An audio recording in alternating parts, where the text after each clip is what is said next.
हरे कृष्णा प्रभु जी। हरे कृष्णा। ओम अज्ञानतिमिरान्धस्य ज्ञानाञ्जनशलाकया चक्षुः उन्मीलितं येन तस्मै श्रीगुरुवे नमः।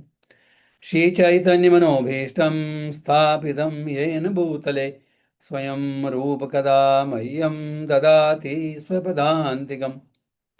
वन्देऽहं श्रीगुरो श्रीयुतकमलं श्रीगुरून् वैष्णवांश्च श्रीरूपं सागरजातं सह गणा रघुनाथान्वितं तं सजीवं साद्वैतं सावधूतं परिजनासहितं श्रीकृष्णचैतन्यदेवं श्रीराधाकृष्णपादान् सह गणललिता श्रीविशाखान्वितांश्च। हे कृष्णा करुणा सिंधो दीनबंधो जगतपते गोपेश गोपिका कांत राधा कांत नमोस्तुते।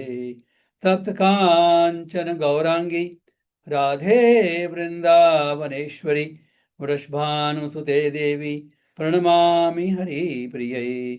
वाञ्छाकल्पतरुभ्यश्च कृपा सिन्धुभ्येव च पतितानां पावनेभ्यो वैष्णवेभ्यो नमो नमः।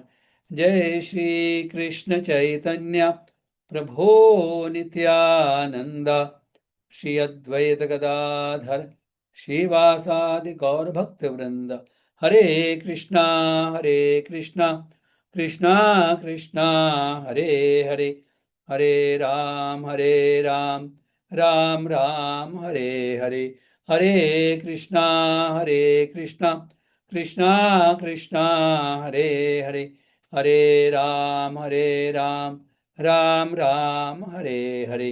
हरे कृष्णा कृष्णा कृष्णा कृष्णा हरे हरे हरे राम राम राम हरे हरे।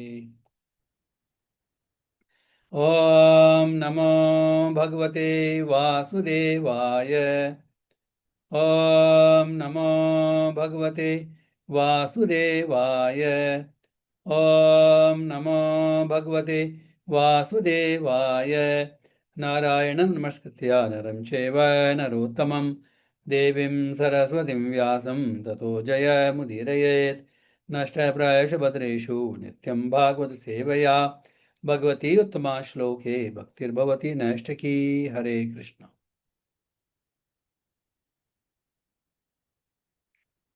हरे कृष्ण। तो आज के इस सायंकालीन भागवतम कथा में फिर से स्वागत है। आप मुझे आशीर्वाद दें ताकि हम चर्चा कर सके। सो let me share the screen.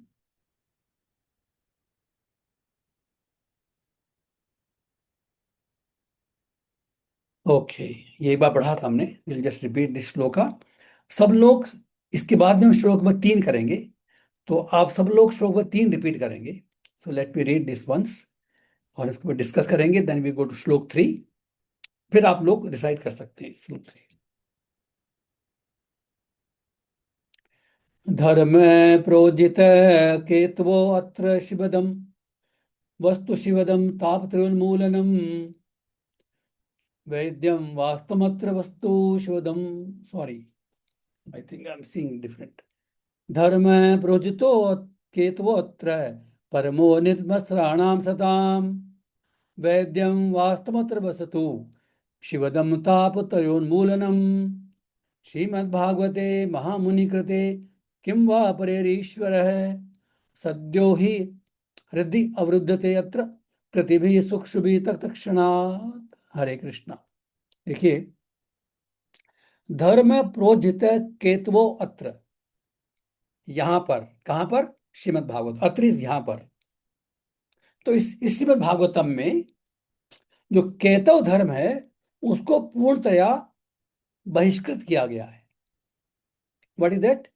सकाम विचार से प्रसन्न। केतव इज सकाम विचार, मीन्स धर्म अर्थ काम और मोक्ष। जनरली जो हम धर्म समझते हैं ना, हमको धर्म का जीवन जीवन जीवन जीना चाहिए, बात सही है। लेकिन धर्म का जो साधारण मतलब लिया जाता है, चार पुरुषार्थ होते हैं। धर्म, धर्म का पालन करेंगे तो अर्थ, तो हमको संपत्ति मिलेगी। धर्म अर्थ काम, उससे हम कामना की पूर्ति कर सकते हैं। और लास्ट में मोक्ष। मोक्ष मीन्स ये सांसारिक बंधन से, सांसारिक कष्टों से मुक्ति, वो मोक्ष कहलाता है। तो जनरली धर्म का पालन इन चार उद्देश्य को लेकर किया जाता है। और इनफैक्ट वैदिक शास्त्र का एक बहुत बड़ा हिस्सा इन्हीं चार सब्जेक्ट पर केंद्रित है। लेकिन श्रीमद् भागवतम की दृष्टि से ये जो चार पुरुषार्थ हैं, ये प्रोज्झित है, पूर्ण से बहिष्कृत है। इसका मतलब क्या हुआ कि श्रीमद् भागवतम इन चार पुरुषार्थों की केयर नहीं करती। Shrimad Bhagavatam doesn't care for these four things because, क्यों? ये धर्म है भाई, भाई क्यों नहीं केयर करती? बिकॉज उसका जो लक्ष्य है वो, ये जो धर्म है ये कहलाता है सांसारिक धर्म। इस संसार में कैसे जीना सुखपूर्वक और आगे कैसे मोक्ष प्राप्त करना है, ये संसारिक धर्म है। तो श्रीमद् भागवत का लक्ष्य जो है ये संसारिक धर्म है ही नहीं, इससे परम है वो, परमो, सर्वोच्च लक्ष्य है। क्योंकि ये धर्म अर्थ काम और मोक्ष ये परम नहीं है, सर्वोच्च नहीं है।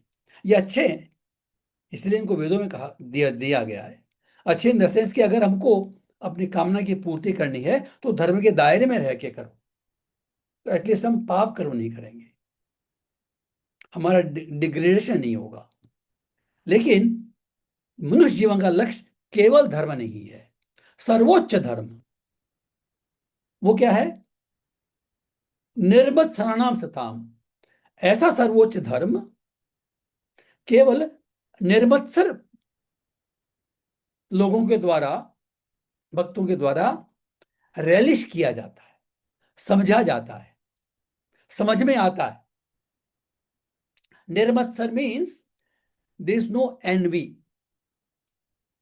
N V and competition. चक्कर क्या है, इस भौतिक जगत में धर्म का पालन करते हुए भी क्योंकि हमको भोग की कामना रहती है, तो there is always competition and there is always ईर्ष्या। ये सांसारिक जीवन की नॉर्मल अनुभूति है, करेक्ट? तो श्रीमद् भागवत लक्ष्य वो नहीं है। ये केवल निर्मत्सर परमहंस, परम, परमों के मतलब परमहंस, जो परमहंसों द्वारा रिलीज किया जाता है। परमहंस किसको कहते हैं? हंस किसको कहते हैं? हु इज हंस? हंस कहते हैं कि जो दूध में से पानी को अलग कर देता है, करेक्ट? दूध में जो वस्तु, जो क्या बोलते हैं, जो वास्तविक वस्तु वो दूध है। अगर उसमें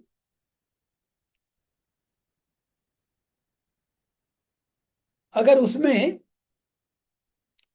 ये पानी मिला हुआ है तो वो उसकी मिलावट है। तो हंस की ये कला है कि वो दूध ग्रहण कर सकता है, पानी अलग कर सकता है, जो मिलावट, जो दोषपूर्ण है, इसलिए उसको हंस कहते हैं, परम। तो हमारे जो आचार्य लोग परमहंस किसको बोलते हैं? जिनको इन संसार से कोई लेन देन है ही नहीं। दूसरे शब्दों में कहा जाए तो इस संसार में जितने भी दोष हैं, ये दोष हमारी दृष्टि के कारण है। वो जो परमहंस लोग हैं उनको दिखता ही नहीं है, बिकॉज दे टेक ओनली दिसार। मतलब क्या है कि जैसे सबो देसी सब जीवा, किसी जीव को देखते हैं। हमने भगत में पढ़ा है ये, पंडिता समदर्शिना। मतलब क्या है कि जो परमहंस लोग हैं, हमारा देखिए, जैसे एक एक व्यक्ति है, मैं हूं, तो मेरा तीन चार लेवल पर अस्तित्व है। मेरा शरीर है तो शरीर के कुछ गुण हैं, ये सांवला है, ये गोरा है। और मेरे कुछ गुण हैं, सूक्ष्म गुण हैं, इसको संगीत आता है, संगीत नहीं आता है, ये अच्छा बोलता है, ये अच्छा पढ़ता है, ये व्यक्ति विचार अच्छे हैं इसके, इसके विचार खराब हैं। ये हमारे गुण हैं। इन सब से ऊपर एक जो हमारी पहचान है वो हमारी आत्मा स्वरूप है। वो आत्मा भगवान का अंश है। करेक्ट। तो आत्मा का जो गुण है सच्चिदानंद, उसमें कोई दोष नहीं है। आत्मा में कोई दोष नहीं होता, आत्मा कभी भी दोष लिप्त नहीं होती। हमारी सोच के कारण, हमारी पहचान के कारण, क्योंकि हम अपनी पहचान इस शरीर साथ में करते हैं, तो शरीर के साथ में मेटीरियल गुण, भौतिक गुण आते हैं। तो जो निर्मत्सर पीपल हैं, दे सी ओनली द इसेंस। हमारा इसेंस क्या है? हमारी जो अस्तित्व है वो हमारी आत्मा है। क्योंकि वो आत्मा इस शरीर में है, इसलिए शरीर जीवित है, अदरवाइज शरीर का कोई मोल नहीं है। द मोमेंट आत्मा लीव्स, कोई केयर नहीं करेगा इस शरीर की, कोई कितना ही प्रेमी क्यों ना हो। क्योंकि जो प्रेम करते हैं वो आत्मा से करते हैं वास्तव में। जब तक आप तभी तभी तो प्रेम होता है। करेक्ट। तो उनकी दृष्टि परमहंस की शिक्षा की होती है, तो वो निर्मत्सर अपने आप हो जाएंगे, ईर्ष्या रहेगी नहीं। सारे लोग भगवान के अंश हैं। तो there is no difference at all. ये जो हमको डिफरेंस जो दिखाई देते हैं, ये ऊपरी लेवल पे, सांसारिक लेवल पे उनकी दृष्टि सांसारिक है ही नहीं। तो जो परमहंस लोग हैं, जो निर्मत्सर हैं, इसलिए उनको देयर इज नो ईर्ष्या कॉम्पिटिशन। सताम भक्त। ओके। वैद्यम वास्तव अत्र वस्तु, क्योंकि वो जानते हैं वास्तविक वस्तु क्या है। अत्र, ये जो श्रीमद् भागवतम है, ये वास्तविक वस्तु है। इसमें भगवान के गुण और ग्लोरीज हैं। तो अगर इस संसार में कोई चीज सार रूप में ग्रहण करनी है, जो आत्मा का गुण है, आत्मा जो है, देखिए हर जीव का, एवरी जीवा, इसका एक मूल स्वरूप है। उस मूल स्वरूप जो है, आत्मा स्वरूप है, उसमें वो, उसका जो एकमात्र जो काम रह जाता है, वो भगवान के साथ में लविंग एक्सचेंज, एक पर्टिकुलर रूप में, उसके स्वरूप में। जैसे हम ये जो नेक्स्ट श्लोक में देखेंगे हम, उसमें रस की बात आएगी। तो जनरली क्या है कि सख्य, सॉरी, शांत रस, दास्य रस, सख्य रस, वात्सल्य रस और माधुर्य रस, ये 5 प्रकार के रसों में आदान प्रदान होता है। ये मुख्य रस कहे जाते हैं। इसके अलावा कुछ गौण रस भी हैं, जैसे भय है, क्रोध है, विभत्स है, आघात है, आश्चर्य है, ये थोड़ी गौण रस कहे जाते हैं। तो हम सबका एक पर्टिकुलर रस होता है, और भगवान को कहते हैं सब रसों सार। एक्चुअली ये नेक्स्ट श्लोक का है, टॉपिक है ये। भगवान सब रस सार है, तो उसमें वो एक्सचेंज करते हैं रस, हर जीव। तो ये जो श्रीमद, ये वास्तविक वस्तु है। क्योंकि क्यों कही जाती है वास्तविक वस्तु? शिवदम, कल्याण करने वाली है। ताप त्रयोन्मूलनम, ताप त्रयोन्मूलनम, तापत्रय है। इस भौतिक जगत में जब तक हमारी भौतिक कॉन्शियसनेस है, तब तक हम तो 3 प्रकार के ताप हमेशा सताते हैं किसी न किसी रूप में। आध्यात्मिक, जो हमको अपने शरीर से, हमारे मन से मिलते हैं। किसी किसी ने हमको मान लो इंसल्ट कर दी, या हमको कोई बीमारी हो गई, करेक्ट, बुखार हो गया, तो ये आध्यात्मिक, हमारे शरीर के द्वारा हमको कष्ट मिलता है। आदि भौतिक, दूसरे जीवों के द्वारा, किसी व्यक्ति के द्वारा, किसी पशु के द्वारा, मच्छर के द्वारा। और कोविड तो वायरस के द्वारा, कोविड वायरस के द्वारा फैल गया था। कोविड हो गया तो कोई मच्छर भी नहीं था, वो तो उससे भी छोटा था वायरस, उसी से हमको प्रॉब्लम हो गई थी। तो आदि आत्मिक, आदि भौतिक, आदि दैविक, ये कुछ भी नहीं हो तो कई बार देवी प्रकोप हमने देखा। अभी नेपाल के अंदर बाढ़ आ गई एकदम से, गांव के गांव बह गए। मैंने सुना है कि वहां पर लोगों को बोला, गांव में, कि भाई यहाँ पानी आने वाला, तुम भग जाओ।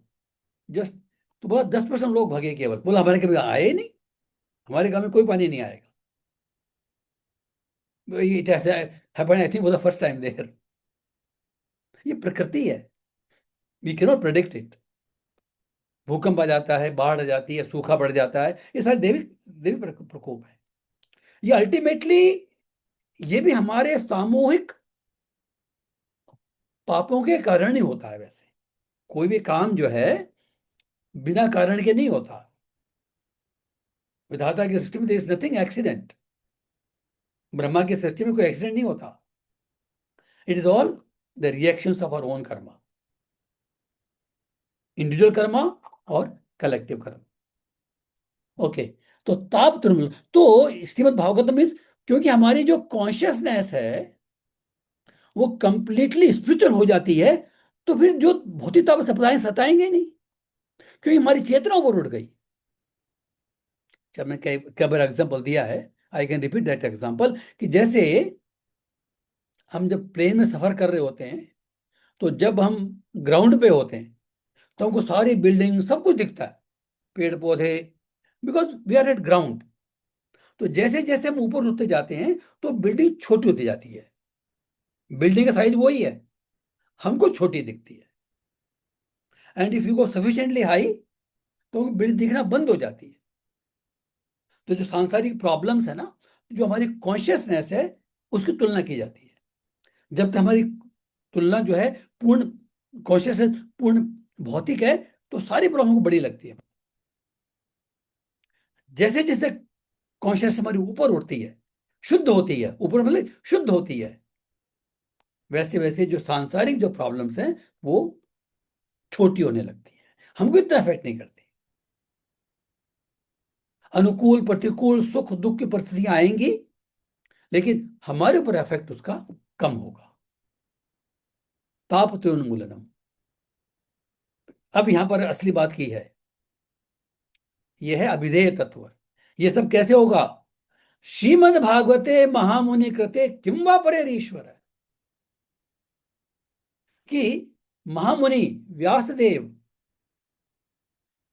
उन्होंने श्रीमद् भागवत की रचना की है अपने परिपक्व अवस्था में। इसका मतलब क्या है कि हम देखेंगे आगे, इसी भागवत में आगे चल के देखेंगे हम, व्यास जी ने सारे वेदों का डिवीजन कर दिया, उपनिषद लिख दिए, सारे पुराण लिख दिए। उन्होंने सोचा कि मेरा सारा काम पूरा हो गया। जिस काम के लिए वो आए थे वो भगवान के साहित्यिक अवतार हैं, क्योंकि कलयुग के पहले इसकी करने की आवश्यकता नहीं थी। कलयुग के पहले लोग श्रुतिधर हुआ करते थे। श्रुतिधर का मतलब क्या है कि एक बार किसी ने बोला, उसने सुना, तो अगर उसने एक बार सुन लिया तो समझ भी लिया, उसको याद भी हो गया, और उसका रियलाइजेशन भी हो गया। That was the potency of human being. उसमें लिखने की आवश्यकता नहीं थी, इसलिए गुरु परंपरा से बोलते हुए चला आ रहा था। लेकिन जब कलयुग आया तो मालूम है, हम देखेंगे इसी चैप्टर में देखेंगे हम कि क्यों कलयुग आ रहा है।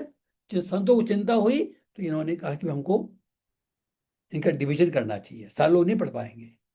सब कुछ करते वो खुश नहीं थे, फिर भी ही वॉज नॉट सेटिस्फाइड। फिर उन्होंने गुरु का ध्यान किया, उन्होंने नारद मुनि। तब उन्होंने कहा कि तुमने बहुत सारे ग्रंथों की रचना की है, लेकिन इससे लोग, जो कलयुग के लोग जो हैं वो दिग्भ्रमित हो जाएंगे, क्योंकि वेदों में तो भोग भोगने की भी बहुत सारे कर्मकांड है, मेजोरिटी है। बोला व्यास देव जी लिख के गए हैं ये, इसलिए हम ये करेंगे ऐसा। तो तुम्हारे नाम पर वो संसारिक बंधन में ज्यादा फंसेंगे। वो पूरे वेदों को नहीं पढ़ेंगे, जो उनको अच्छा लगेगा एक पॉइंट पकड़ लेंगे, व्यास जी लिख के गए हैं, मुझे ऐसा करना है, धर्म का पालन करना है, मुझे ये धर्म है मेरा। And then they will continue to remain in बद्ध अवस्था हियर। इसलिए तुम केवल एक ऐसी ग्रंथ की रचना करो जिसमें केवल भगवान के महिमा की चर्चा हो, भगवान, भगवान के गुण, भगवान की लीला, और भगवान के भक्तों के साथ में जो लीला होती है। No other topic. भगवान के अलावा कोई फोकस है ही नहीं। तो श्रीमद् भागवतम का कोई कहीं से भी एक श्लोक ले लो, तो जो सब्जेक्ट मैटर होगा वो केवल भगवान और भगवान के भक्त और उनके महिमा, नाम, रूप, गुण, कुछ न कुछ होगा। तो सब ग्रंथों की रचना करने के बाद रचना की है व्यास जी ने, तो इसके बाद में किसी और की आवश्यकता है। किम वा परे ईश्वर है, किम वा परे, किसी और की आवश्यकता नहीं है। फिर बोलता है कि क्या महिमा है, जो लास्ट लाइन है ना, इसमें श्री महाभागवतम की महिमा बताई जा रही है। ईश्वर है सद्यो हृदय अवरुद्धते। ईश्वर यहां से आया है, जो थर्ड लाइन का जो लास्ट अक्षर है। ईश्वर है सद्यो जल्दी, हृदय हृदय में, अवरुद्धते स्थापित हो जाते हैं। कब? कृति भी शुश्रु भी तत्क्षणात्। शुश्रु भी केवल इसके भागवतम के सुनने के संस्कार द्वारा। मतलब क्या है कि जैसे ही कोई व्यक्ति श्रीमद् भागवतम के संदेश को सुनने के लिए उत्सुक हो जाता है, the only qualification to hear Srimad Bhagavatam, वैसे तो श्रीमद् भागवतम जो है परमो निर्मत्सराणाम सताम, जो परमहंस के लेवल है उनके द्वारा रिलीज की जाती है। जो असली जो आदान प्रदान होता है वो परमहंसों के बीच में होता है। लेकिन वो तो हो गया प्रयोजन। ये है अभिधेय, जो निर्मत्सर नहीं है, जो शुद्ध नहीं है, वो भी अगर इसको सुनने का उनके मन में संस्कार डेवलप हो जाता है, सुनने की इच्छा हो जाती है, तो भगवान उसके अंदर हृदय में स्थापित हो जाते हैं। भगवान उसको गाइड करते हैं, प्रेरणा देते हैं। This is this is the potency of Shrimad Bhagavatam. क्यों? क्योंकि इसमें शुरू के अंदर केवल भगवान के बारे में चर्चा है, कोई कुछ है ही नहीं। तत्क्षण, देखिए वर्ड देखिए, तत्क्षण, उसी क्षण, अविलंब। नहीं है। Hare Krishna, please mute yourself. Okay, I will mute. ये चॉकलेट दे दो, बड़ी बड़ी। ओके, तो हमें वर्ष का अर्थ पढ़ लेते, then we go to text 3। यह भागवत पुराण भौतिक कारणों से प्रेरित होने वाले समस्त धार्मिक कृत्यों को पूर्ण रूप से बहिष्कार करते हुए, केतव धर्म, भौतिक कारणों से प्रेरित केतव धर्म, फिर आगे क्या है, सर्वोच्च सत्य का प्रतिपादन करता है, जो पूर्ण रूप से शुद्ध हृदय वाले भक्तों के लिए बोधगम्य है। वास्तविक जो मतलब समझते हैं वो ये, मतलब इसका समझ का मतलब क्या है, बोधगम्य का मतलब क्या है, कि इसका जो रेलिश होता है ना, जो इसको पीते हैं, पीते हुए अघाते नहीं है, कभी भी संतुष्ट नहीं होते श्रीमद् भागवतम सुन करके, दिन रात चाहे कंटिन्यू सुनो, तो ये वास्तव में इसका जो असली जो मतलब है उनके द्वारा बोधगम्य है। वो जान सकते हैं इसको, क्योंकि वो इसको पीते हैं, वो इसको रेलिश करते हैं। और यह सर्वोच्च सत्य क्या है, वास्तविकता है, रियलिटी। क्योंकि हम सबका जो मेटल मेटल एग्जिस्टेंस है वो रियलिटी थोड़ी है, वो केवल इसी शरीर के लिए है, इसी जीवन के लिए है। जब तक हम इस जीवन, इस शरीर में, हमारा असली अस्तित्व तो वह आत्मा शरीर स्वरूप है। तो वास्तविकता है जो माया से पृथक होते हुए समूह कल्याण के लिए है। क्योंकि माया से पृथक है। क्यों माया से पृथक है? क्योंकि भगवान से रिलेटेड है। देखिए, प्रभुपाद जी ने अपने परपोर्ट्स में कई बार कहा, भगवत गीता में, भागवतम में भी, इस समय हमारे पास कोई चीज है तो सब भौतिक ही है। हमारा खुद का शरीर, इंद्रियां, हमारे साधन, बुद्धि, मन, संपत्ति, कुछ भी समझ लो, सारे भौतिक हैं। भगवान आध्यात्मिक है, स्पिरिचुअल है। तो ये तो अगर जो भौतिक चीजें हमको बंधन में डालती हैं, लेकिन द मोमेंट इनको हम भगवान की सेवा में लगा देते हैं तो इनका जो स्वरूप बदल जाता है। जो हमको बंधन में डालने वाली होती है वो बंधन से मुक्त करने वाली बन जाती है। इसलिए माया से पृथक होते हुए सबों के कल्याण के लिए। ओके। ऐसा सत्य तीनों प्रकार के तापों को समूल नष्ट करने वाला है। देख लिया हमने, तीन प्रकार के ताप देख लिए, आदि आध्यात्मिक, आदि भौतिक, आदि दैविक। क्यों कर, कैसे नष्ट करता है? कॉन्शियस चेंज हो गई हमारी, कष्ट होते रहेंगे, घटते रहेंगे, हमको फर्क नहीं पड़ेगा, because we have come above, our consciousness region above, हम ऊपर उठ गए। महामुनि व्यासदेव द्वारा अपनी परिपक्व अवस्था में, मीन्स जब उन्होंने बाकी की ग्रंथरचना कर ली, अंतिम स्टेज में परिपक्व अवस्था में संकलित या सौंदर्यपूर्ण भागवत ईश्वर साक्षात्कार के लिए अपने आप में पर्याप्त है। मतलब अगर हम केवल श्रीमद् भागवतम का सहारा ले लेते हैं तो ये अपने आप में कंप्लीट है। प्रभुपाद जी जब यूएसए गए थे तो उनके पास कोई सहारा नहीं था, करेक्ट? वो केवल श्रीमद् भागवतम के प्रथम स्कंद का जो उन्होंने खुद परपोर्ट लिखा था, वो उन्होंने लिखा था जब वो इंडिया में थे, जब राधा दामोदर मंदिर में रह रहे थे वृंदावन में। वहां पूरी कुटिया भी देख सकते हैं।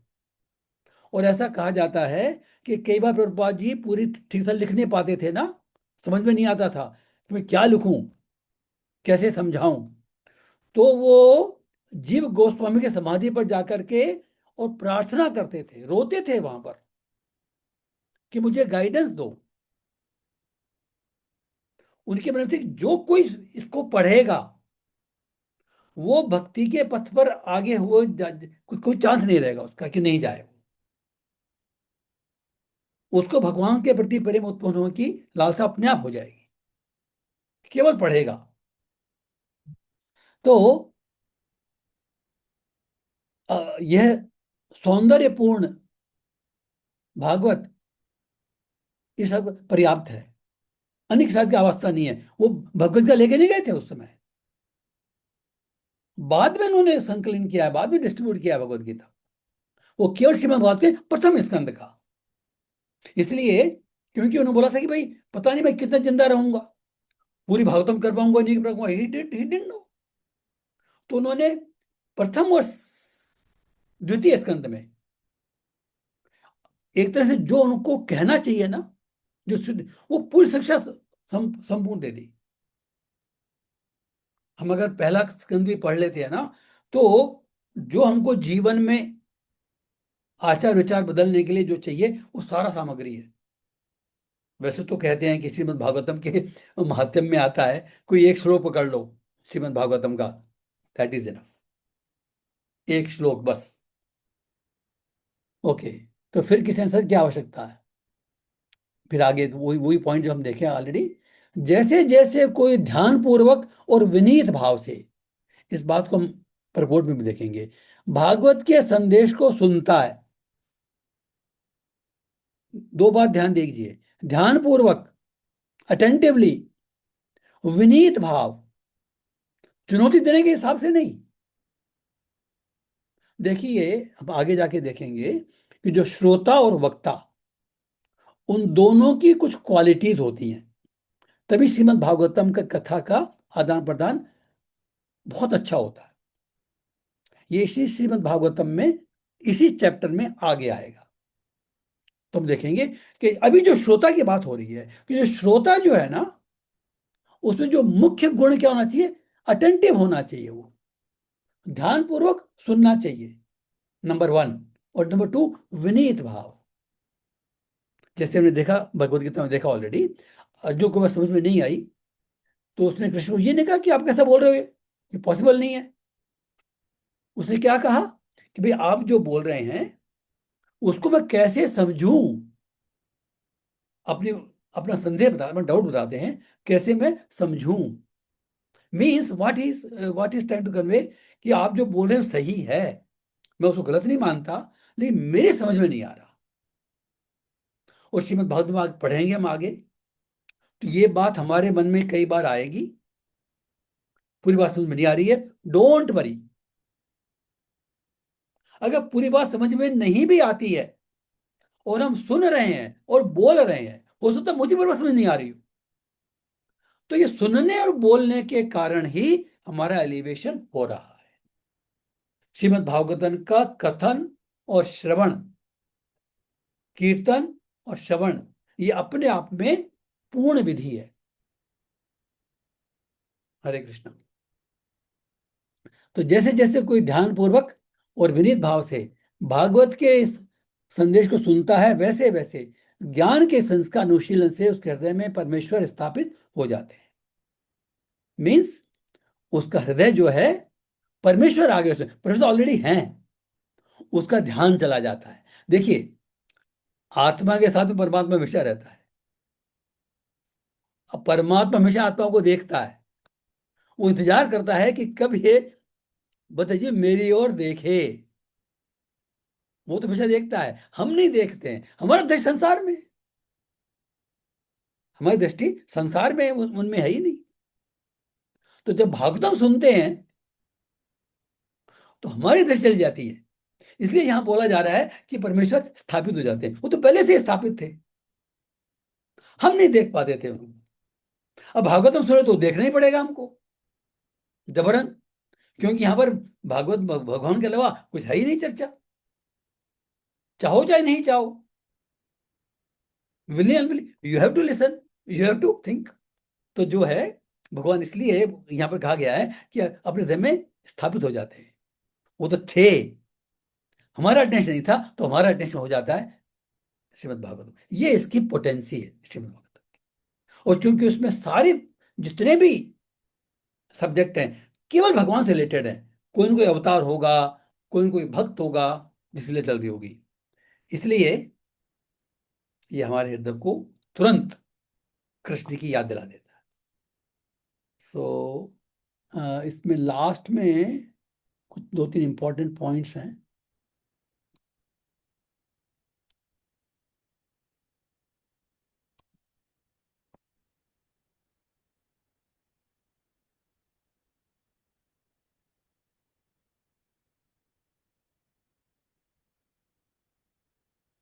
हाँ, ये जो लास्ट पॉइंट हम ये देखते हैं, इस दिव्य संदेश को ग्रहण करने की उचित विधि यह है कि इसे विनीत भाव से सुना जाए। जो पहले पॉइंट दिया ना, विनीत भाव से। चुनौती देने की प्रवृत्ति से इस दिव्य संदेश को ग्रहण करने में मदद नहीं मिल सकती। यहां पर उचित मार्गदर्शन के लिए जो शब्द प्रयुक्त है वो है शुश्रूषु, शुश्रु भी तत्क्षणात्, करेक्ट। मनुष्य को इस दिव्य संदेश को सुनने के लिए उत्सुक रहना चाहिए।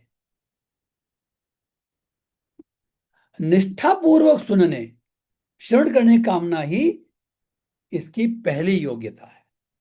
निष्ठापूर्वक श्रवण करने की कामना ही इसकी पहली योग्यता है। किसकी? श्रीमद् भागवतम को सुनने की योग्यता। इसका मतलब क्या है कि श्रीमद् भागवतम को सुनने से जो फायदा होता है, जो बेनिफिट होता है हमारा, बेनिफिट,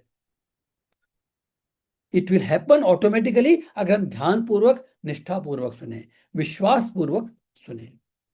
कोई बात हमको अचरज वाली लग रही है, आश्चर्य लग रही है, ठीक नहीं लग रही है, तो पूछे जरूर, बट नॉट चुनौती देने के साथ। कैसे बोल सकते हो आप ये? Not like that.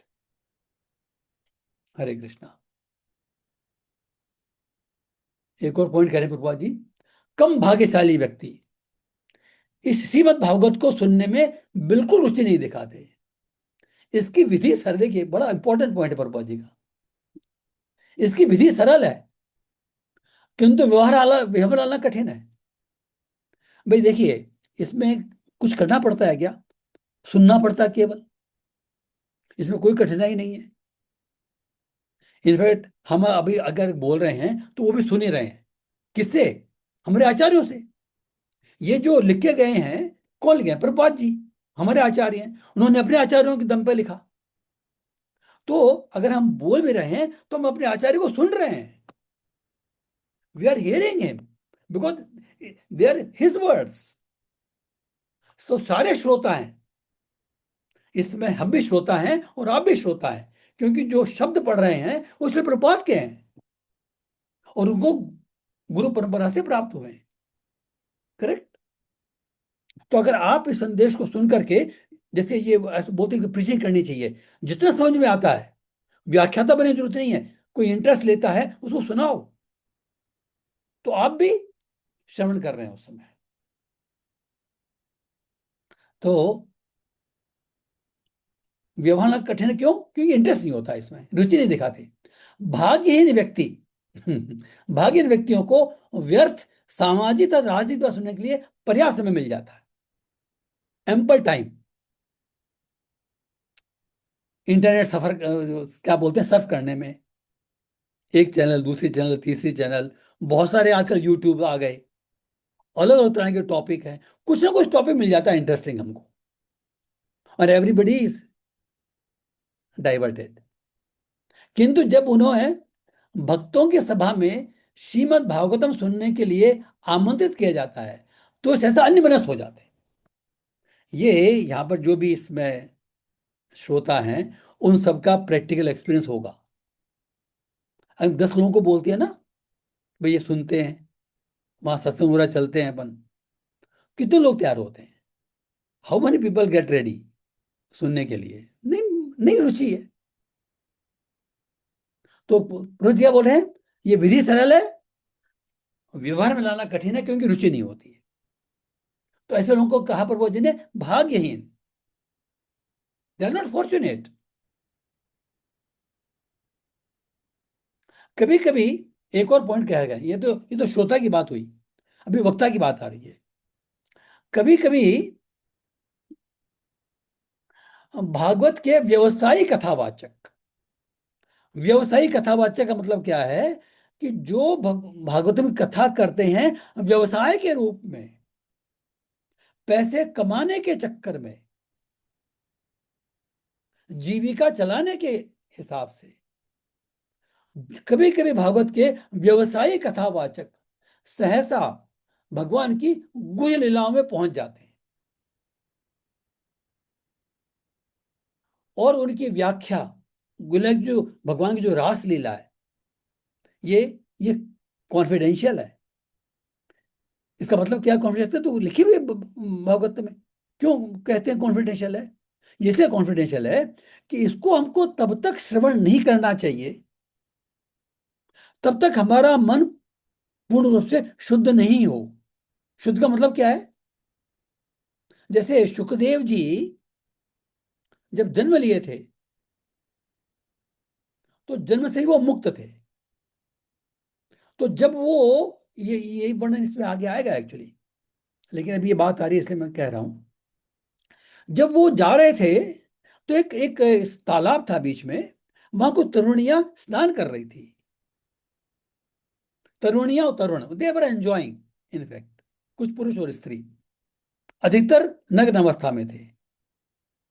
तो जब सुखदेव गोस्वामी वहां से लौटे, तो उनमें कोई फर्क नहीं पड़ा, न सुखदेव गोस्वामी ने और न स्त्रियों में, क्योंकि स्त्रियों को एक विशेष कला मालूम है, उनको पता पड़ जाता है पुरुष की दृष्टि, कि इसकी दृष्टि कैसी है।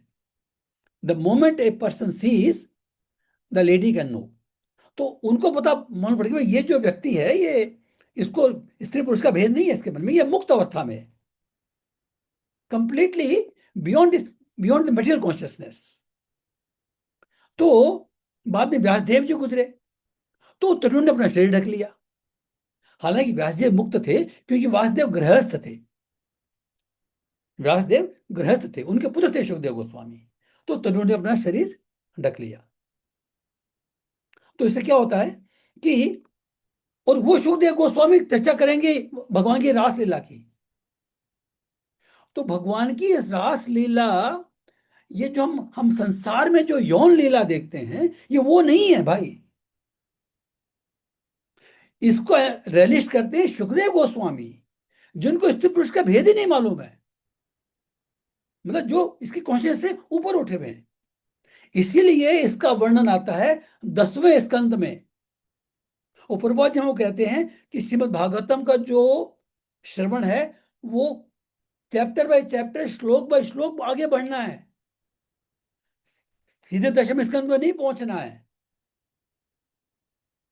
हालांकि जब ये भगवान के, जैसे भी जन्माष्टमी आ रही है, बलराम जयंती है कल, तो भगवान की लीलाओं का वर्णन करते हैं, but we don't go to detail this confidential leelas, जब तक हमको इसका मर्म नहीं मालूम हो, ये डिस्कस नहीं करनी चाहिए। मतलब बेसिकली क्या है, एटलीस्ट जब तक हमारी कॉन्शियसनेस इस सांसारिक से ऊपर नहीं उठती है, तब तक हमको मतलब समझ में नहीं आएगा। हालांकि हमारे आचार्यों ने कहा है कि इसको अगर श्रवण करते हैं ना, तो इससे हम योनियों से ऊपर उठते हैं, हमारी कॉन्शियस शुद्ध होती है, but we are not that stage. तो प्रभुपाद जी ने जनरली प्रोहिबिट किया है। हम गोपी गीत पढ़ते हैं, कि ज्यादा डिस्कस करने की आवश्यकता नहीं है उसको। कार्तिक महीने पढ़ते हैं गोपी गीत। गोपी गीत भी जो है रास 5 महाअध्यायी का एक पार्ट है, उसमें भगवान की विरह की कथा है,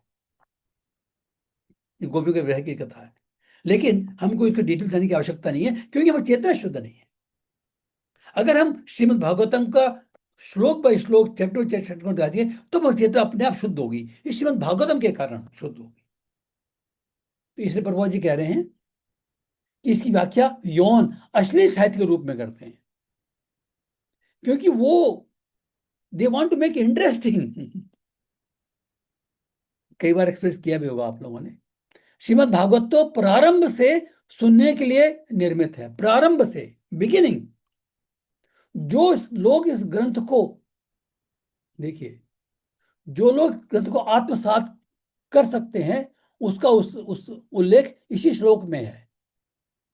कोई व्यक्ति अन्य पुण्य कर्मों के बाद श्रीमद् भागवतम के सुनने के योग्य बन पाता है। क्या है? निर्मत शरणाम सताम। असली जो लेवल है, जब किसी व्यक्ति का निर्मत शरणाम सताम होता है, तब वो उसके योग्य बनता है। मीन्स उसमें इसका प्रयोजन हो जाता है, ये रियलिश करता है। हमारा इसमें ये अभिधेय है, ये प्रोसेस है शुद्ध होने की, अपने आप को शुद्ध करने की। This should be very clear. महामुनि व्यासदेव बुद्धिमान विचारवान व्यक्तियों को आश्वासन देते हैं कि श्रीमद् भागवत का श्रवण करने से प्रत्येक उन्हें भगवान का प्रत्यक्ष साक्षात्कार हो सकता है। ऐसा क्यों बोल रहे हैं?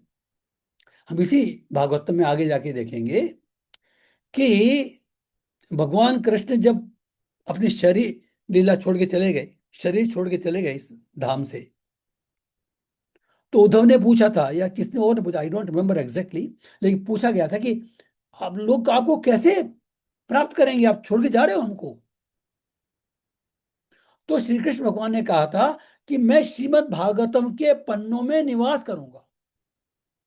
जो श्रीमद् भागवतम जो है, ये अपने आप में कृष्ण का स्वरूप है, कृष्ण से डिफरेंट नहीं है। क्यों क्यों ऐसा हम बोल सकते हैं? क्योंकि हमारे आचार्य ने कहा है ना हमको कि भगवान का रूप, भगवान का नाम, भगवान के गुण, उनकी लीला, उनके भक्त, शुद्ध भक्त, और धाम, ये भगवान से विलग नहीं है। भगवान परम एब्सोल्यूट है।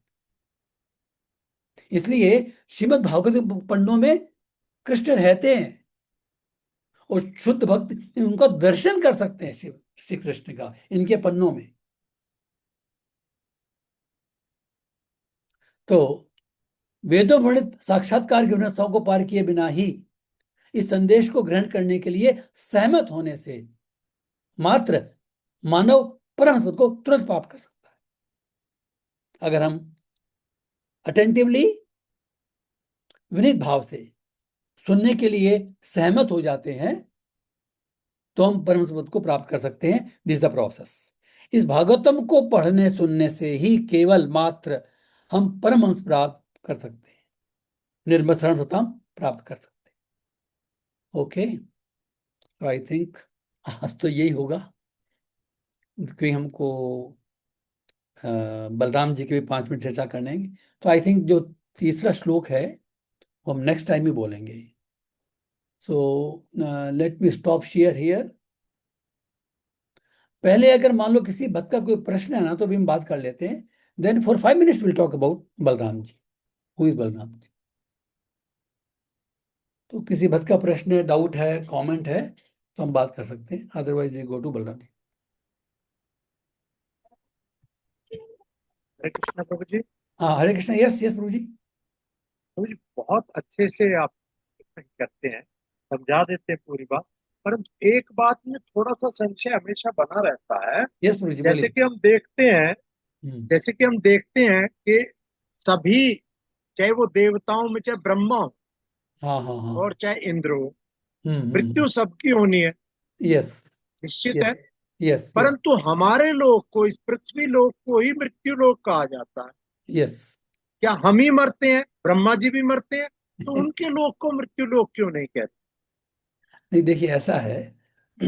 मृत्यु लोक जो है ना, ये पूरा जो एक मृत्यु लोक तो पूरा ही पूरा जो भौतिक संसार है ना, पूरा मेटेरियल जो पूरा यूनिवर्स है, वही मृत्यु लोक है। लेकिन जो ये जो आप जो प्रश्न कर रहे हैं ना, ये एक्चुअली जो कर्म भूमि है ना, वो केवल ये भारतवर्ष केवल ये भारत नहीं जो हम देख रहे हैं। ये जो श्रीमद् भागवतम में स्कंद 5 में वो चर्चा आती है कि ये 14 लोग बताए गए हैं ना। 14 लोग जो शुरू में जब भगवान के नाभि से कमल का फूल प्रकट होता है, वो ब्रह्मा जी आते हैं, तो वो डिवाइड करते हैं कमल के फूल को 14 हिस्सों में, 14 लोग बनते हैं। तो मिडिल जो है भूलोक है, भूखंड है ना। तो केवल इसी में नए कर्म कर सकता है व्यक्ति, बाकी सब में केवल भोग योनियां है। तो एक तरह से हम ये समझ सकते हैं कि इसी में हम अपने कर्मों को पूरा करके और भगवत धाम जा सकते हैं। बाकी लोकों में हम कर्म नहीं कर सकते। ठीक है, इस भूलोक में ही कर सकते हैं। तो शायद इसलिए इसको मृत्युलोक कहा जाता है कि जो कंप्लीट जो मेटीरियल जो संसार है ना, वो सारा मृत्युलोक है। क्योंकि जब प्रलय होती है, जब महाप्रलय होती है, तो सारे के सारे जीव और जितने भी ये एलिमेंट्स हैं, ये अपने सूक्ष्म रूप में भगवान के जो गर्भोदक्षय विष्णु हैं उनको उधर में चले जाते हैं।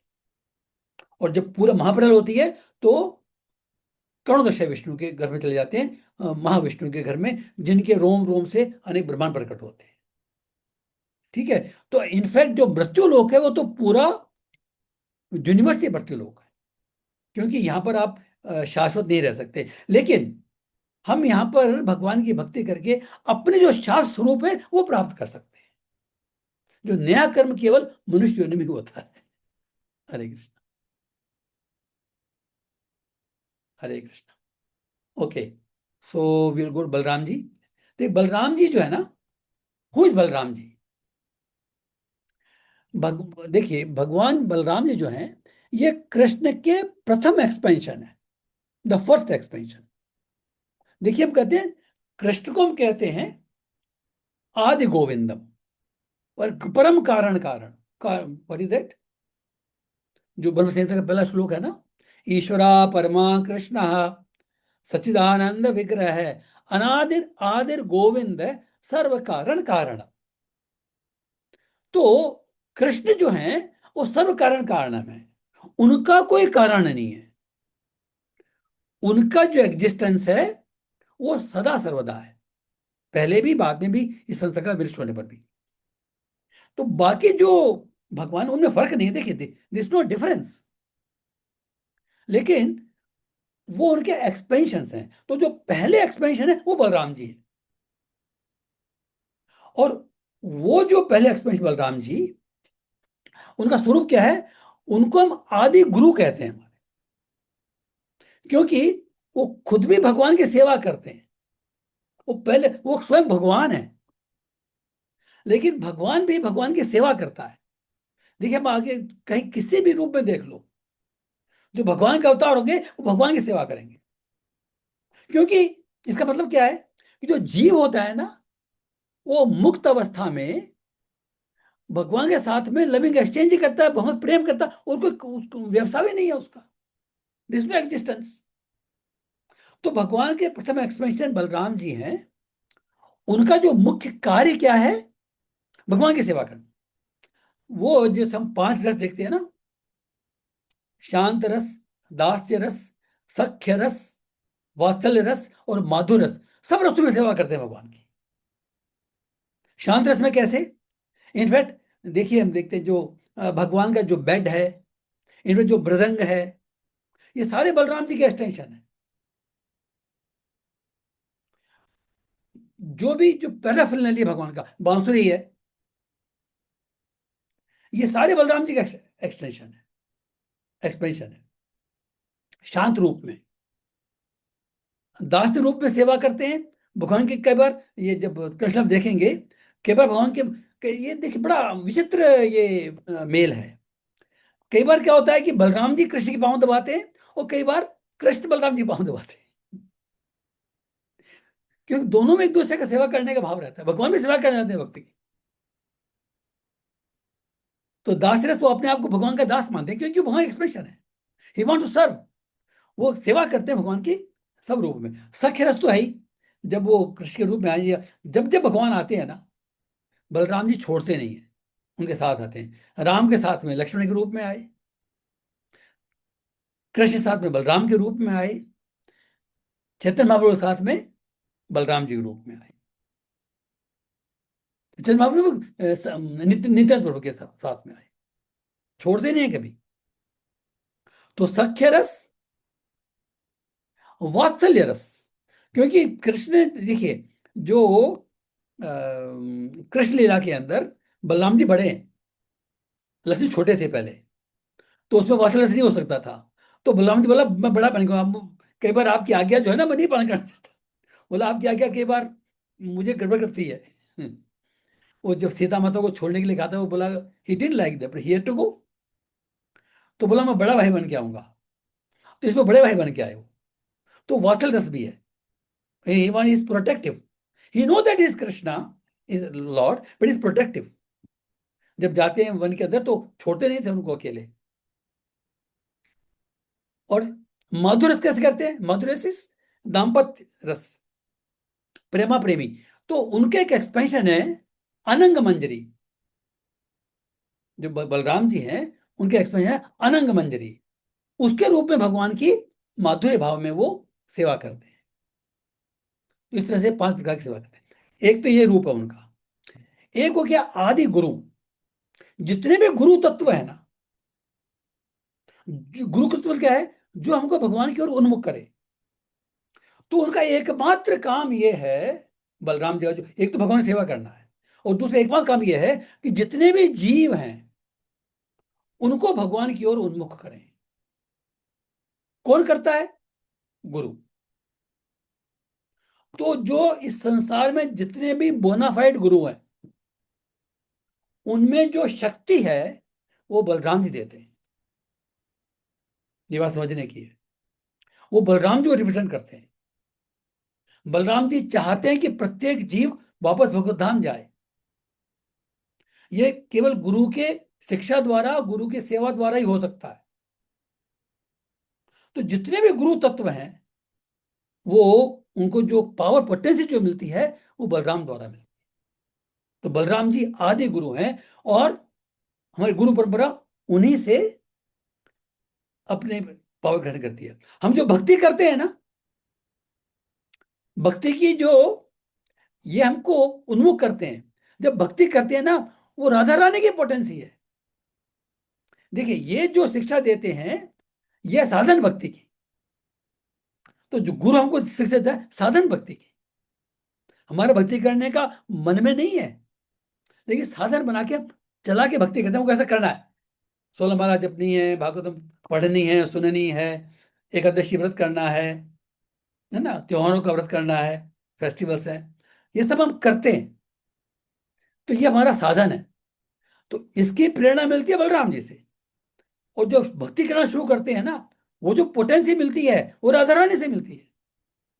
मीन्स साधन भक्ति रिप्रेजेंट्स बलराम जी, शुद्ध भक्ति राधा रानी। वो प्रेममयी है। तो जो भगवान प्रेम आता है वो राधा रानी की शक्ति है। इसलिए देखेंगे कि कभी ये मिलते नहीं है। जो बलराम जी हैं भगवान के राइट साइड में रहेंगे, राधा रानी लेफ्ट साइड में रहेंगी। They will never beat. एक साधन भक्त है, साधन भक्त, और एक शुद्ध भक्त है। उनको साधन करने, राधा रानी को साधन करने की आवश्यकता नहीं होती है। शुद्ध भक्त कोई साधन करने की आवश्यकता नहीं है उनको, सोल वाला जपो ये करो, कोई आवश्यकता नहीं है। वो बाय नेचर इज डिवोटी, उसे नेचर में कुछ आता ही नहीं है, परमहंस है वो। तो राधा रानी की पोटेंसी है। तो साधन भक्ति के द्वारा हम राधा रानी की कृपा प्राप्त करते हैं, ये कह लीजिए। बलराम जी की शक्ति के द्वारा राधा रानी की कृपा प्राप्त करते हैं ताकि हम भक्ति कर सकें। तो ये बलराम जी का स्वरूप है। वो खुद भी भगवान की सब प्रकार से सेवा करते हैं और जितने भी जीव हैं उनको शिक्षा देते हैं कि भगवान के अपने खुद के आचरण के माध्यम से वो खुद सेवा करते हैं। पहले एक्सपेंशन है। बावजूद महाविष्णु, वसुदेव, ये जो है ना चतुर्व्यूह होता है, वासुदेव, संकर्षण, प्रद्युम्न, अनिरुद्ध, ये सारे बलराम जी से आते हैं। ये डिटेल इसका भागवतम में देखेंगे हम, तो डोंट वरी। तो सारे जो एक्सप्लेनेशन है बलराम जी से आते हैं। तो with this I want to conclude today's class. किसी बात का कोई प्रश्न है, डाउट है, कमेंट है, सजेशन है तो फिर बात कर सकते हैं। हरे कृष्ण हरे कृष्ण, हरे कृष्ण कृष्ण कृष्ण हरे हरे, हरे राम राम राम हरे हरे। हरे कृष्ण। हरे कृष्णा प्रभु जी। हरे कृष्ण। यस बताइए। प्रभु यस जी एक छोटा सा प्रश्न था। Yes yes. प्रभु जी जैसे कल बलराम जी का मतलब आविर्भाव दिवस है, हाँ तो हाँ। उसमें प्रभु जी हमें मतलब पूरे फुल डे का फास्टिंग रहेगा? नहीं, उसमें जो हमारे आचार्य बताते हैं वो है 12 o'clock, 12 noon तक। वो क्या है कि जब भगवान का अपीयरेंस जिस समय होता है ना, जिस अवतार, देखिए बताता जी हूँ, जो बलराम जी का जो अपीयरेंस है वो नून के समय हुआ है, तो नून तक फास्टिंग है। कृष्ण का जो अपीयरेंस है वो रात के 12 बजे हुआ है, तो रात के 12 बजे फास्टिंग है। और जो चैतन्य जी महाप्रभु का जो अवतरण है वो इवनिंग में, जब सूर्यास्त हो जाता है और तारे उदय हो जाते हैं उस समय हुआ है, तो उनका फास्ट जो है इवनिंग तक रहता है। जी ऐसा है। जी। तो प्रभु जी जैसे मतलब 12 मतलब 12 बजे के बाद में जैसे हम अपनी फास्टिंग वो करेंगे, तो हाँ, प्रभु जी उसके बाद हमें एकादशी प्रसादम लेना है या मतलब ऐसे अन्न ग्रहण कर सकते हैं? इसमें देखिए ऐसा है, इसमें जो जैसा हमको गुरु बोलता है ना वैसा करते हैं। तो जनरली प्रभुपाद जी ने थोड़ा नियम इजी रखा है। तो उन्होंने कहा है कि भाई 3 त्योहार हैं, गौर पूर्णिमा, जन्माष्टमी और नरसिम्हा जयंती, नरसिम्ह देव। इन तीनों में तो हमको, जो हमारे गुरु ने कहा है, मतलब बेसिकली हम कह सकते हैं इन तीन में हमको डेफिनेटली एकादशी व्रतम लेना है। बाकी सब में, क्योंकि मायापुर में भी हमने देखा है, जैसे बलराम जयंती के दिन, नित्यानंद त्रयोदशी के दिन, इसमें हम अन्न प्रसाद ले सकते हैं। कुछ गुरु, जैसे पहले जो गोस्वामी गोस्वामी महाराज थे, वो कहते थे कि भाई जो विष्णु तत्व है उसमें हमको अन्न प्रसाद नहीं लेना चाहिए, एक ऐसा लेना चाहिए। अभी अलग अलग जी स्टैंडर्ड है गुरु के, सारे गुरु सही हैं, कोई सही गलत नहीं है, लेकिन बेसिकली बिल्कुल। जो हमको अपने गुरु से जो गाइडेंस मिलता है ना वैसे करते हैं। लेकिन 3 में जरूर करना चाहिए। एकादशी, जी एकादशी तो हर एकादशी है ही, गौर पूर्णिमा, जन्माष्टमी और नरसिम्ह चतुर्दशी। नरसिम्ह क्या होता है, चतुर्दशी होती है ना वो, यस चतुर्दशी। इसमें जी हमको अन्न प्रसाद नहीं लेना चाहिए। कल हम अन्न प्रसाद ले सकते हैं, but if you want, it depends. Hare Krishna. Okay जी। थैंक यू प्रभु जी। हरे कृष्ण। हरे कृष्ण। थैंक्स माता जी। और कोई प्रश्न? हरे कृष्ण प्रभु जी। हरे कृष्ण। यस आ, प्रभु जी, हाँ प्रभु जी, आज बताया गया था हाँ। कि जो गुरु भाव में, हम्म हाँ गुरु के भाव में जो हम्म। बलराम जी को रखेंगे, हाँ। उन्हें शाम तक एकादशी प्रसाद ही लेना। अच्छा। परंतु जो विष्णु तत्व के रूप में देख, हम्म। जो ये सोचते हैं ये भी भगवान है, हाँ हाँ हाँ। उन्हें उन्हें फिर एकादशी प्रसादम ही लेना पड़ेगा। अच्छा, हाँ बात सही है। करेक्ट जो करेक्ट। गुरु भाव में है रखते हैं वो हाँ तो हाँ। अन्न ले सकते हैं, अच्छा अच्छा अच्छा अच्छा अच्छा। परंतु जो भगवान विष्णु के भाव में उनको देखते हैं, फिर हाँ उन्हें हाँ। तो एकादशी हाँ, प्रसादम क्योंकि लेना इनके पड़ेगा। दोनों रूप है ना, बलराम जी दोनों रूप है, जी, इनके दो। गुरु तत्व भी है जी और जी ईश्वर तत्व भी है। हाँ, तो मुझे ये बात है, देखिए जो स्टैंडर्ड है, जो हायर स्टैंडर्ड है वो एकादशी प्रसाद का है ना। अब वो इसलिए दिस चॉइस इज इंडिविजुअल, लेकिन उन 3 में तो कभी भी हमको अनुसार नहीं लेना है। 4 में मतलब एकादशी, नरसिंह चतुर्दशी और गौर पूर्णिमा और कृष्ण जन्माष्टमी, उनमें तो हमको लेना ही लेना है। बाकी मैं इंडिविजुअल कैन डिसाइड कैसी आपकी कॉन्शियसनेस है और कैसा वो गुरु बोलता है। हरे कृष्णा। थैंक्स प्रभु जी, थैंक्स फॉर दिस कंट्रीब्यूशन, मुझे मालूम नहीं था ये। और और एक और बात, वो हाँ हाँ सोहो सोसाइटी मिल गई है तो हमारा हाँ। स्टॉल अब लगेगा, अच्छा अच्छा। कंफर्म हो गया। अच्छा, सोहो मिल गई। हाँ, सोहो में। ओ ग्रेट ग्रेट। हमेशा मैंने देखा है कि सो पहले बोलता है नहीं देंगे नहीं देंगे नहीं देंगे, बाद में मिल जाता है। तुम्हारे जो स्टॉल होना है। अंत में कुछ भगवान का ऐसा ही होता है प्रभु जी, पीछे भी ऐसा ही हुआ। हाँ लास्ट पीछे ईयर। जो कंस्ट्रक्शन चल रही है ना, हाँ वहां हाँ। उन्होंने बिल्कुल मना कर दिया, हम अपना प्लॉट नहीं देंगे। कह रहे ठीक है, हम सामान उठा रहे हैं। और भगवान की कुछ ऐसी कर नहीं रही, अगले दिन वो खुद आया, कह रहे ठीक है ले लो। ग्रेट तो ग्रेट। अंत में थैंक वे यू जी। एकदम मुझे बस कुछ मुझे ये बात मालूम थी, आई दामोदर वाज जी कुछ वंडरिंग। करते हैं। तो इस कांग्रेस में बहुत सारे लोग हैं जो हमारे जस्ट में सहायता करते हैं। सो बी रेडी नाउ। अभी तो मैंने मैसेज नहीं दिया था, मैसेज एक बार दिया था मैंने जब स्टॉल वाले में, क्योंकि मुझे खुद को कन्फ्यूजन था। But now it is confirmed we are having japa stall. So prepare yourself mentally and thanks very much मुझे। Hare Krishna. So will do japa stall. सब भक्तों को प्रोत्साहित भी कीजिए, आप स्वयं भी सेवा कीजिए। जो लोग भक्त आ सकते हैं, फिजिकली आ सकते हैं, तो सेवा कीजिए जब स्टॉल के दिन। जब लोगों को हम प्रेरणा देते हैं जब करने के लिए, उनको सिखाते हैं अगर नहीं आता है तो, और उनको एक माला भी देते हैं। ये हमारा एक्टिविटी रहती है उस दिन जन्माष्टमी के दिन। तो आप सब लोग सहयोग करें उसके अंदर और इस सेवा को आगे बढ़ाने में। क्योंकि प्रभुपाद जी का जो मुख्य था, उन्होंने बोला था कि मैं भागवतम सुनाता हूँ, भगवत सुनाता हूँ, पर्पस क्या है, आप लोग माला करो। जो बेसिक ये है कि हम सब लोग भगवान का नाम जपें, बिल्कुल उसी से उद्धार होगा। हरे कृष्णा। थैंक्स जी फॉर वंडरफुल योर कंट्रीब्यूशन।